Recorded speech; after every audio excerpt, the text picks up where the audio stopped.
Halo teman-teman, selamat pagi semuanya. Oke, kembali lagi di sini bersama Satya yang kali ini aku mau sedikit sharing nih tentang ekonomi kreatif. Nah, teman-teman tahu nggak sih ekonomi kreatif itu apa? Kayak pernah nggak lihat orang bikin story status di WhatsApp yang ada fotonya, ada videonya, terus mereka jualan. Terus tiba-tiba bisa jadi untung dong. Udah dapat gambarannya ya?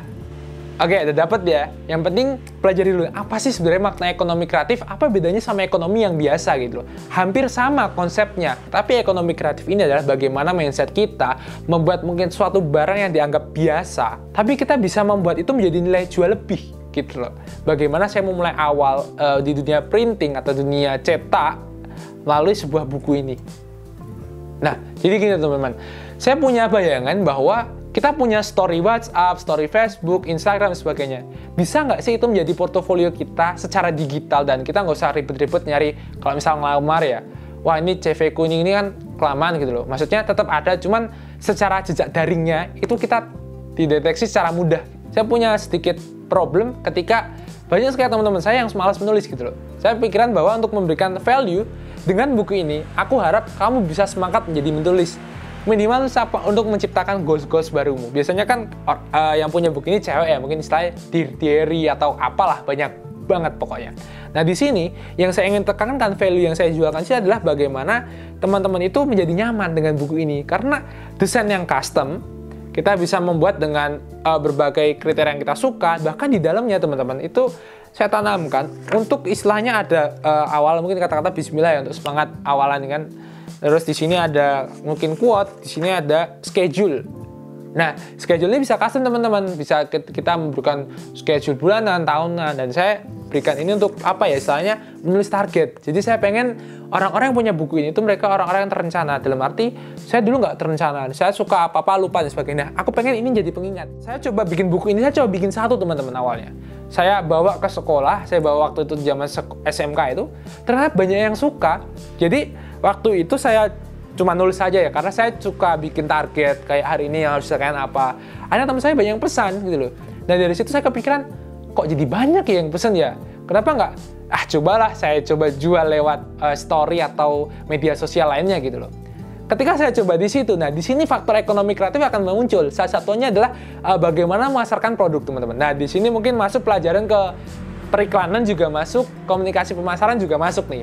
Salah satu contohnya adalah mungkin secara daring atau secara media gratis ini ya. Padahal teman-teman kok tahu, ini buatnya simpel banget. Ini nggak literally, saya nggak punya printing yang besar, saya nggak punya. Modal saya cuma satu, bisa desain. Saya desain, gimana? Mau nggak desainnya? Oh oke nih, ACC. Oh udah di ACC, dah saya kirim ke tim percetakan, cetakannya dulu teman-teman. Jadi ada yang cetak cover khusus, sama yang menggabungkan satu buku. Jadi kurang lebih saya bekerja sama dengan dua percetakan langsung. Jadi benar-benar saya nggak modal apa-apa, saya nggak modal alat yang besar, cuma modal dengan laptop dan ini dengan ide dan kreativitas saya waktu itu. Saya awalnya ini kerjain sendiri ya teman-teman. Akhirnya ketika saya sudah masuk banyak orderan, akhirnya saya pilih untuk udahlah aku calling teman-teman, aku udah nggak kuat. Dalam arti nggak kuat di sini, aku butuh tim. Nggak mungkin aku waktunya habis 8 jam atau 12 jam seharian untuk bikin desain yang sama. Kepala akan monoton. Walaupun uang yang saya terima kan mungkin bisa lebih banyak. Tapi bagi saya, saat itu uang bukan value utama yang ingin saya sampaikan. Tapi bagaimana teman-teman itu menjadi semangat. Saya ingin berkontribusi bagi pendidikan di Indonesia itu dengan cara apa? Teman-teman mau menulis buku.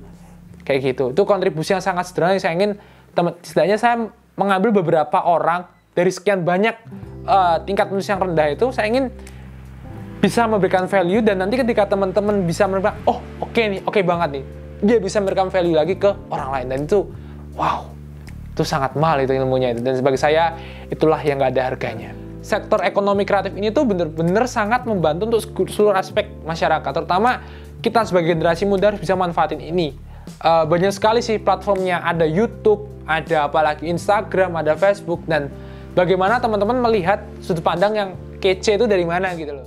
Kerennya ekonomi kreatif, kalian tuh bisa menciptakan lapangan kerja yang sangat ganda. Contoh, kan bisa desain. Nah, desain banner, logo, dan sebagainya. Kemudian kalian punya salah satu skill bisa ngedit. Nah, ini sudah menjadi dua patokan sektor ekonomi yang bagi saya membantu. Ibarat meja, ketika kakinya hilang satu, dia masih bisa berdiri walaupun tidak stabil. Tandanya apa? Ketika masa pandemi ini, ketika kita kehilangan satu sektor aja, kita masih kuat.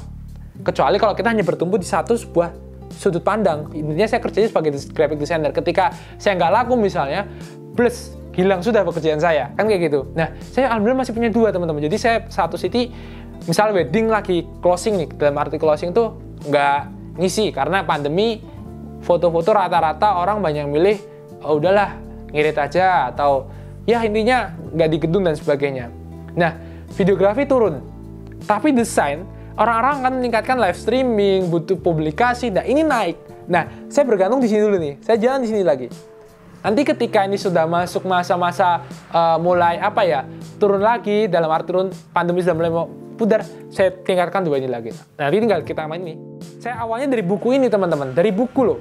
Saya bisa bikin BTS waktu itu project kelas 12 karena saya pengen satu kelas itu punya buku BTS khusus. Ya kita bikin, alhamdulillah jadi. Kemudian akhirnya di bulan-bulan lalu sebelum pandemi, Februari atau Desember ada wedding, saya bisa bikin bukunya. Itu dari cikal bakal dari hari ini bikin buku seperti ini teman. Saya kira sederhana, motivasi saya cuma bikin, saya pengen teman saya nulis gitu loh. Karena bagi saya nulis itu keren, bukan keren sih, bukan hanya keren, tapi kamu bisa bercerita di dalamnya dan kamu sampaikan. Ketika teman-teman bawa bukumu, karyamu itu kayak, saat aku masih bawa bukumu loh, bukunya keren nih, aku mau pesen lagi, dan itu kayak mereka bisa sharing ke orang lain, ini loh temanku tuh bisa bikin kayak gini dan sebagainya. Dan itu kan jadi kayak kita bisa nge-influence orang lain bahwa kita nggak boleh berhenti teman-teman. Kita harus banyak mengubah mindset, berpikir yang sangat luas. Beberapa penting ekonomi kreatif ini akan berkembang. Dan saya ingin berpesan kepada teman-teman semua, kita tetap semangat. Misal teman-teman, saat aku mau mulai kapan nih? Aku belum bisa apa-apa nih, tapi aku mau belajar di dunia digital, terutama ekonomi kreatif kayak kamu nih, saat gimana? Ya, let's start sekarang, dari sekarang. Karena apa?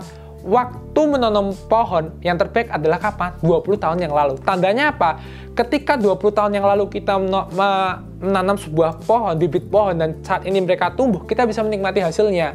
Dan makanya kita tanamkan sekarang, ketika kita nanti berusia umur 30 tahun, 40 tahun, kita akan bisa meraih apa teman-teman? Bonus demografi yang akan diterima Indonesia di tahun 2040 sampai 2045. Kapan lagi kita nggak terima seperti itu? Kalau kita nggak seperti itu, nggak punya pemikiran seperti itu, ya kita akan tertinggal. Kita harus punya pemikiran yang kreatif, inovatif. Sebagai anak muda, kita harus berani berkarya dan berkreasi.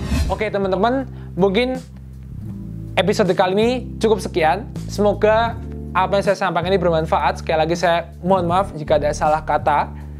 Saya ingin tekankan, tetap semangat. Sekali lagi semangat. Saya Satya Putra Rianto undur diri. Terima kasih. Dadah.